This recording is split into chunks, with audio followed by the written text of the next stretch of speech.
What's up guys, Jeff Cavalier, ATHLEAN-X.com. We continue our popular band exercise series here. Today I'm going to show you how to build a bigger back with just bands. See, a lot of times people think they're screwed when they're training at home and they don't have access to a gym, but I'm telling you, if you have a couple of these here, you're going to be able to train your back well. And not just your back, but I mean your whole back. See, because there's a lot of different areas of your back that are important to train. We want to hit the width of your back with the lats. We want to hit the mid-back thickness with the mid-traps and rhomboids. The upper back thickness with the upper traps, and of course we want to stabilize and support it all by strengthening our lower back. Guys, let's start breaking them down area by area, exercise by exercise to give you the best of the best. Alright, so let's start with the lats because most people focus on building bigger, wider lats. Remember, we can train them two ways. We can go up and down, or we can go horizontal pulling motions front to back. Well, when we talk about up and down, the staple exercise is always going to be the pull-up. So what we can do is we can either make it easier or harder. If you want to make it easier, you put the band around the bar and you simply step into it like this, and this is going to unweight a percentage of your body weight, right? However much resistance the band provides will assist you with that much and performing the exercise that much easier. Or you could do this and simply weight up a backpack or throw a bunch of heavy things into a backpack and anchor the band to it and then step into it and put the band around your neck. Now you've got a resisted pull-up. When it comes to building a bigger back, don't underestimate the importance of overloading, and bands can absolutely provide overload if utilized the right way. All right, so sticking with the basics here, guys, you've got your vertical pulling down. What about your horizontal pull? Well, you want to substitute for the barbell row, you take the band. But what most people do wrong is they either grab just one end of the band or they don't provide enough resistance. And it's easy to do because all you have to do is place it under your feet and take a nice wide stance. What that does is obviously increases the tension on the band. But here's the better part. Don't just grab one band. Reach down and grab both of them. You can see with the anchor point dramatically shortened now, the resistance of that band has increased considerably. Is it a complete replacement for a barbell row? No, but when all you've got is a band, it's an incredible way to create overload in that horizontal pulling direction. See, now while a lot of us will stop right there and focus solely on pulling up and down vertically or front to back horizontally, the real magic actually happens when you do something in between. Transverse plane pulling, and that's what this exercise does. This is the high to low kneeling banded row. And what this provides us with is an opportunity to take that band way out in front of our body and then pull it all the way back, down, and around the back. One benefit we get here from bands is that we can continue to pull even an extra inch, which is going to provide an increase in resistance. The other reason why this works so well is because of those fibers of the back. Realize they don't just run straight up and down or side to side. They do run in this southwest to northeast direction. That means if you follow the fibers like I always tell you to, rotation is the key. Some people might have a hard time generating that peak contraction as you drive your elbow back to the spine unless they have something else going on, and that is the other arm back there waiting for it, because we can create a more intense back contraction by doing so. So I like this for that purpose. It's called the 2-for-1 row. You anchor the band in a low position and grab on with one arm. You row it back until it's in an isometric contraction. Hold it there the entire time. It's waiting for that other arm to meet it. How do you do that? You grab the top portion of the band, and with that other arm, you're going to simply drive that arm back again, trying to meet those elbows in the middle. This is a great variation for building up that mind-muscle connection that oftentimes is missing when it comes to back training. We finish up the first zone here for the lats with two exercises that will actually allow you to take maybe the biceps out of the movement, because a lot of times people tend to dominate with biceps in pulling exercises. Not so good when you're trying to build your back. So what we want to do is straight arm exercises that focus on the adduction function of the lats. This here is the most classic you can have, and it's called the straight arm pushdown. With the band anchored up high and the arms held out straight, your only goal is to drive those elbows down to your sides as tight and as hard as you possibly can. Resist the tendency to bend the elbows and turn this into a tricep pushdown. Keep the elbows locked out and do all the driving through the lats. The second way to accomplish this straight arm functioning of the lats is with the classic pullover exercise. You might be thinking, didn't you include this already in the chest edition of the series, Jeff?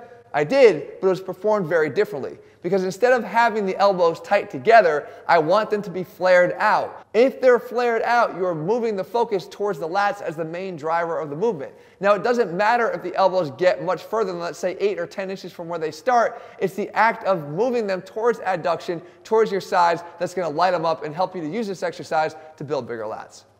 So if limiting yourself to a single vertical and horizontal exercise wasn't bad enough when you're trying to build bigger lats, skipping zones altogether is a really bad idea if you want to build a bigger back, especially with bands. But that's where bands come in really, really effectively, because I'm going to argue this exercise here that targets the second zone is one of the most effective you can possibly do, and it's really best performed with bands. This is called the Zeus Row, and it hits that zone 2 middle and lower traps unbelievably. If you try this, I guarantee you're going to say this is the best part of this entire video. What you do is you anchor the band up high and you angle your body forward. And when performed like this with the narrow grip, it tends to minimize the contribution of the lats with adduction and really, really lights up those rhomboids and lower traps and mid traps unbelievably. Like I said, you have to try this. I promise you, you're going to love every minute of it. Or maybe hate it, but it's going to work. So can I show you something cool, guys, when it comes to bands? It's not just the type of band you're using, but how you anchor the band that matters. So if you really want to hit the mid-back, realize that the closer our hands are to each other, the more we're actually going to limit the ability to pre-stretch that area. Because if I wrap it around something narrow here, my hands will start and finish in this position. But if I were to take it around something much wider and take that left over right, right over left grip, which is going to protract the shoulder blades, which gives you that good pre-stretch on the mid-traps and rhomboids. This exercise will do just that. It's the wraparound row. You can see that by widening my feet out, I create that wider anchor point. And by doing so, I can take that right over left, left over right grip and apply that same effectiveness to this exercise. It's a great way to target an area that, once again, doesn't get hit often enough, and bands give you a great opportunity to do it well. Which brings us to our third zone, and we're going to slide up the traps a little bit now to focus on those upper traps and that thickness in the upper back. And this here is just a classic banded shrug. And once again, you can see that we can shorten the distance between our hands and the anchor point. And that's where the tension really, really increases here. Guys, remember, no matter what band you buy, there's going to be a variation in the amount of tension it can provide. It might tell you from 60 to 120. Well, we're talking about maxing out the tension of the band when you perform it this way, and most importantly, maxing out the tension for the purpose of helping to actually grow those upper traps of yours when you don't have dumbbells or a barbell. Now guys, I'd stand on my head if it meant getting you to do face pulls, but thankfully, I don't have to, because that's a little dramatic, and by now you should know you got to do your face pulls. But what you can do is lay on your back and do this, and this is a laying face pull. And the laying face pull, it gives you an opportunity to do the same thing, to build up those muscles of the upper back and also the rotator cuff and scap area, but it gives you a good target. A lot of times people will struggle with making sure they get their hands back far enough. And what you do here is you just simply drive them down towards the floor as far as you possibly can. It gives you that end point for making sure that you've gotten that complete contraction of these key muscles. Hold it for 1 to 2 seconds at the bottom of every rep, and I promise you, you're going to fall in love with this version of the face pulls, just like I hope you love every other version of the face pull. And finally, that brings us to that all-important but oftentimes neglected fourth zone here, and that's the low back. And we know that this zone, when not paid attention to, can actually undermine the effectiveness of the exercises in all the other zones. So we want to do this and do this well. And one of my favorite ways to do this is with a band, actually, it's the good morning. Because a lot of times, people just simply screw this exercise up, particularly those people that don't even understand how to perform it in the first place. What you want to do is you want to actually hinge at the hips and not turn this into simply a bending over to touch your toes type movement. If you do this right with the band anchored across the back of your neck, you actually get great engagement of both the glutes and the low back working in concert together to fortify it and help you to stay injury-free for the long term.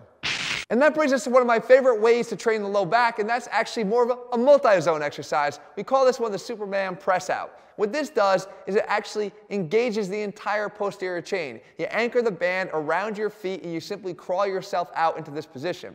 Now what we do is we lift our whole body up, thighs off the ground, chest off the ground, to activate the low back and the glutes. But we travel all the way up that posterior chain by engaging those lower traps, by reaching our arms up overhead at the same time. This is going to be one of your favorite exercises to do if you never did it before. As a matter of fact, it might actually trick you into performing low back exercises because you have so much damn fun doing it.